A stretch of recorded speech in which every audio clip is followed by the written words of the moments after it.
الحمد لله الذي حمدا كثيرا طيبا مباركا فيه كما يحب ربنا ويرضى. أشهد أن لا إله إلا الله وحده رب لا شريك له، وأشهد أن محمدا عبده ورسوله الذي لا نبي بعده. فقال الله عز وجل: يا أيها الذين آمنوا اتقوا الله حق تقاته ولا تموتن إلا وأنتم مسلمون. فإن أصدق الحديث كتاب الله، وخير الهدى هدى محمد صلى الله عليه وسلم، وشر الأمور محدثاتها، وكل محدثة بدعة، وكل بدعة ضلالة، وكل ضلالة في النار. Ma'asyiral muslimin, jamaah Jumat yang dimuliakan Allah Subhanahu wa taala, usikum wa nafsi bitaqwallah, faqad fazal muttaqun. Wa usalli wa usallimu ala Rasulillah Muhammad ibn Abdullah wa ala alihi wa sahbihi wa mawala. Ma'asyiral muslimin yang dimuliakan Allah Subhanahu wa taala, Allah Subhanahu wa taala berfirman di dalam Al-Qur'anul Karim: Ya ayyuhalladzina amanu idza ja'akumul mu'minatu muhajiratin famtahinuhunna Allahu a'lamu biimanihin fa in alimtumuhunna mu'minatin fala tarji'uhunna ilal kufar la hunna hillu lahum wa lahum yahilluna lahunna. Allah Subhanahu wa taala berfirman dalam surah Al-Mumtahanah di ayat yang ke-10, wahai orang-orang yang beriman, apabila perempuan-perempuan mukmin datang berhijrah kepadamu, maka hendaklah kamu uji keimanan mereka. Allah lebih mengetahui tentang keimanan mereka. Jika kamu telah mengetahui bahwa mereka benar-benar beriman, maka janganlah kamu kembalikan mereka kepada orang-orang kafir. Mereka tidak halal bagi orang-orang kafir itu, dan orang-orang kafir itu tidak halal bagi mereka. Ma'asyiral muslimin yang dimuliakan Allah Subhanahu wa taala, di zaman Nabi sallallahu alaihi wasallam ada seorang laki-laki yang bernama Uqbah ibn Abi Mu'aid, orang yang paling memusuhi dakwah Nabi sallallahu alaihi wasallam, asyaddu adawatan li Rasulillah sallallahu alaihi wasallam. Sampai-sampai permusuhan Uqbah bin Abi Mu'aid digambarkan di banyak sejarah, dicatat di banyak sejarah apabila bercerita tentang awal dakwah Nabi sallallahu alaihi wasallam. Bahkan di permulaan Islam, Uqbah bin Abi Mu'aid suatu ketika datang menemui Nabi sallallahu alaihi wasallam dan hendak menyakiti Rasul dengan cara menarik pakaiannya dan juga mendorongnya, dan hampir tersungkur Nabi sallallahu alaihi wasallam. Sehingga Abu Bakar radhiyallahu an datang kemudian mengatakan, ataqtuluna rajulan an yaqula rabbi Allah, apakah kalian akan membunuh orang yang mengatakan Rabbku Allah? Wa qad ja'akum bil bayyinati min rabbikum, padahal telah datang kepada kalian keterangan dari Rabb kalian. Bahkan di lain kesempatan, ketika Abu Jahal melihat Nabi sallallahu alaihi wasallam sedang sujud di dalam salatnya, dia mengatakan, man ya'tini bisali jazur, siapa yang bisa mendatangkan kepadaku dengan kotoran unta yang masih berdarah untuk diletakkan di pundak Muhammad, maka dia akan mendapatkan ini dan itu. Faqama ashqal kaum, berdirilah orang yang paling celaka dari kaum itu, Uqbah bin Abi Mu'aid. Kemudian dia mencari salah jazur, kotoran unta yang masih berdarah, dan Allah takdirkan pula dia dapat. Kemudian diletakkan di pundak Nabi sallallahu alaihi wasallam. Seperti itulah permusuhan Uqbah bin Abi Mu'aid terhadap Nabi sallallahu alaihi wasallam. Akan tetapi hidayah milik Allah subhanahu wa ta'ala. Uqbah bin Abi Mu'aid itu punya anak perempuan namanya Ummu Kulthum radhiyallahu anha. Ketika dia melihat bagaimana permusuhan ayahandanya dan orang-orang ayahandanya dengan Nabi sallallahu alaihi wasallam, sebagian mereka ada yang menyiksa orang-orang yang beriman, sebagian mereka ada yang membunuh orang-orang yang beriman, dan disaksikan oleh Ummu Kulthum.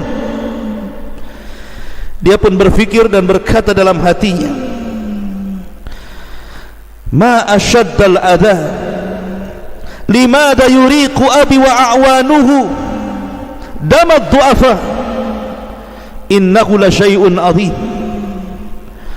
Inna an-nabiyya sallallahu alaihi wasallam yad'u ila ibadatillahi wahdah, wahid, ilahun wahid, khaliqul qaum, wal kuffaru ya'budu asnaman la tanfa' wa la tadur.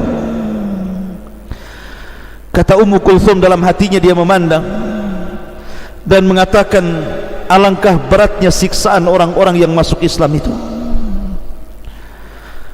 Bagaimana mungkin bisa ayahnya dan orang-orang yang bersamanya berani menumpahkan darah-darah orang-orang lemah?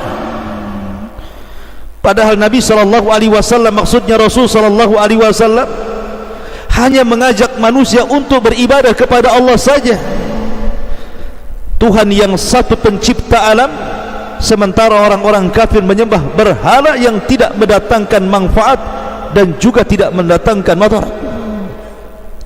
Dari situlah hidayah hinggap di hati Ummu Kulthum bintu Uqbah bin Abi Mu'aid. Akhirnya dia pun masuk Islam dan menyembunyikan keislamannya.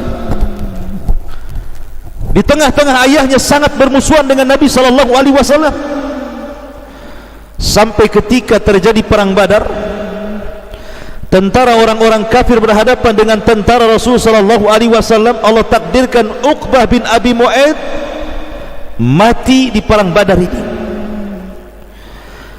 Maka a'wanuhu, teman-temannya yang ada di Mekah, makin benci kepada Nabi sallallahu alaihi wasallam. Akan tetapi justru Ummu Kulthum bintu Uqbah bin Abi Mu'aid semakin rindu untuk hijrah dari Mekah menemui Nabi sallallahu alaihi wasallam dan hidup di lingkungan Islam. Tapi apalah daya, dia seorang wanita. Sampai akhirnya kerinduannya sudah tidak tahan. Dia ingin berhijrah karena sebagian besar para sahabat sudah hijrah dari Mekah ke Madinah, sementara dia seorang wanita yang belum menikah di tengah-tengah keluarga yang kafir dan memusuhi Nabi sallallahu alaihi wasallam. Bagaimana kalau seandainya keluarganya tahu bahwa dia hijrah? Tentu mereka akan membunuhnya. Tetapi dengan kekuatan tekadnya Ummu Kulthum bintu Uqbah bin Abi Mu'aid ini, dia ingin betul-betul hijrah menemui Nabi sallallahu alaihi wasallam. Masalahnya, ketika Ummu Kulthum hendak hijrah ini, tahun yang sedang terjadi kala itu masih dalam Sulhul Hudaybiyah.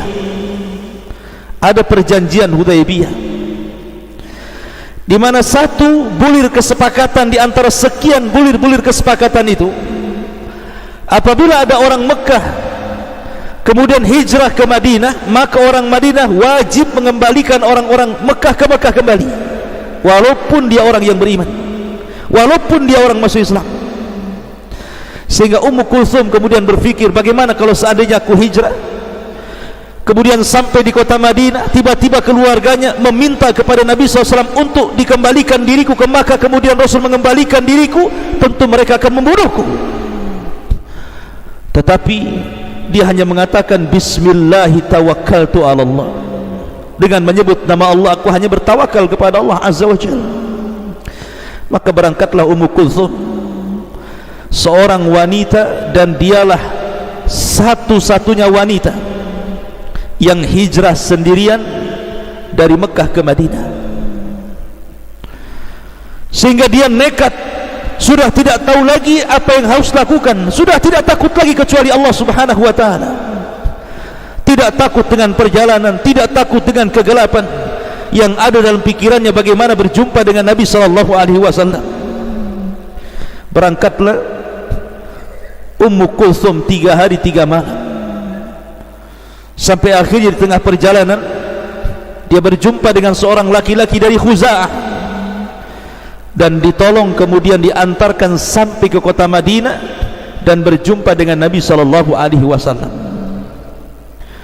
Ketika kemudian sampai di kota Madinah, maka Ummu Kulthum bintu Uqbah bin Abi Mu'aid ini kemudian disambut oleh Ummu Salamah Ummul Mukminin radhiyallahu an. Setelah kemudian disambut, maka Ummu Kulthum meminta kepada Nabi sallallahu alaihi wasallam untuk tidak mengembalikan dirinya ke Mekah, karena ketika keluarganya tahu bahwa dia berada di kota Madinah, datanglah saudara-saudaranya masih kafir menuntut Nabi sallallahu alaihi wasallam dan mengatakan, ya Muhammad, bukankah engkau yang membuat perjanjian Hudaybiyah bersama kami, dan bahwa di antara syarat-syarat perjanjian Hudaybiyah ini begini dan begitu, salah satunya apabila ada orang Mekah kemudian hijrah ke Madinah, maka engkau berhak mengembalikan lagi ke Mekah. Maka kembalikanlah putri-putri, kembalikanlah Ummu Kulthum kepada kami. Maka Nabi sallallahu alaihi wasallam terdiam sampai turun ayat yang saya baca di permulaan, ya ayyuhalladzina amanu idza ja'akumul mu'minat muhajirat famtahinuhunna Allahu a'lamu biimanihin fa in alimtumuhunna mu'minatin fala tarji'uhunna ilal kufar la hunna hillu lahum wa lahum yahilluna lahunna. Wahai orang-orang yang beriman, apabila perempuan-perempuan mukmin datang berhijrah kepadamu, maka hendaklah kamu uji keimanan mereka. Allah lebih tahu tentang keimanan mereka. Jika kamu telah mengetahui bahwa mereka benar-benar beriman, maka janganlah kamu kembalikan mereka kepada orang-orang kafir. Mereka tidak halal bagi orang-orang kafir itu, dan orang-orang kafir pun tidak halal bagi mereka. Turun surah Al-Mumtahanah ayat 10. Kepada siapa? Kepada Ummu Kulthum bintu Uqbah bin Abi Mu'aid radhiyallahu anha. Akhirnya mereka pun tidak bisa mengambil Ummu Kulthum, dan Ummu Kulthum pun hidup bahagia bersama Nabi sallallahu alaihi wasallam dan para sahabat di Madinah, sampai akhirnya dia dinikahi oleh Zaid ibnul Harithah radhiyallahu an. Aqulu ma tasma'un, aqulu qawli hadha wastaghfiruhu innahu huwal ghafurur rahim.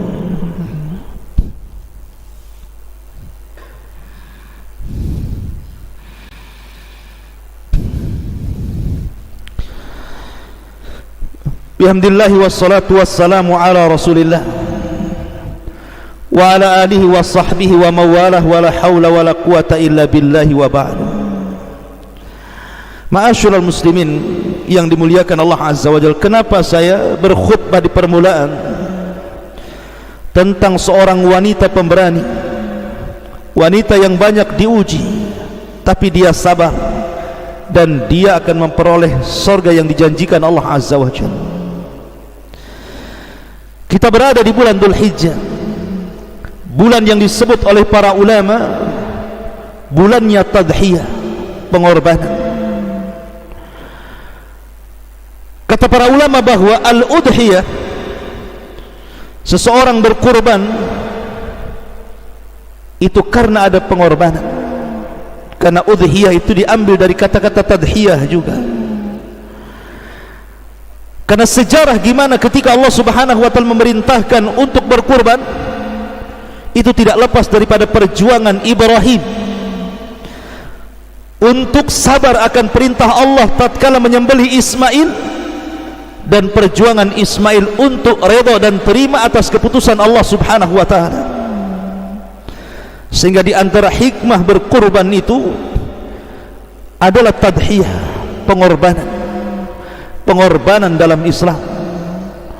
Pengorbanan dalam Islam baik dengan harta jiwa ataupun seluruh daya dan upaya kita li'i'la'i kalimatillahi azza wa jalla. Maka kita lihat bagaimana pengorbanan seorang wanita, Ummu Kulthum bintu Uqbah bin Abi Mu'aid, wanita yang pertama kali hijrah dari Mekah ke Madinah sendirian dan mendapatkan rintangan dan ancaman baik dari keluarga atau dari orang-orang musyrik Arab, tetapi dia tidak takut kecuali kepada Allah Subhanahu wa taala.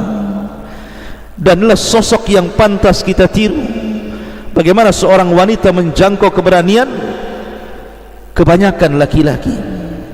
Semoga kisah yang saya sampaikan di permulaan mendapatkan sebuah ibrah dan pelajaran bagi kita, bahwa dalam hidup ini ada perjuangan untuk memperjuangkan Islam. Innallaha wa malaikatahu yusalluna 'alan nabi ya ayyuhalladzina amanu sallu 'alaihi wa sallimu taslima. Allahumma ighfir lil muslimina wal muslimat wal mu'minina wal mu'minat al ahya'i minhum wal amwat innahu qaribun mujibu da'wah ya qadiyal hajah. Allahumma arina haqqa haqqa warzuqna ittiba'ah wa arinal batila batila warzuqna ijtinabah. Allahumma nas'aluka al-huda wat tuqa wal afafa wal ghina. Allahumma kshif anna al-bala wal waba qarana. Allahumma kshif anna al-bala wal waba qarana. Allahumma kshif anna al-bala wal waba qarana. Allahumma rabbana la tuzigh qulubana ba'da idh hadaytana wa hab lana min ladunka rahmatan innaka antal wahhab. Rabbana atina fid dunya hasanah wa fil akhirati hasanah wa qina adzabannar. Wa sallallahu ala sayyidina Muhammad wa ala alihi wa sahbihi ajmain. Qumu lis salatil jum'ah rahimakumullah.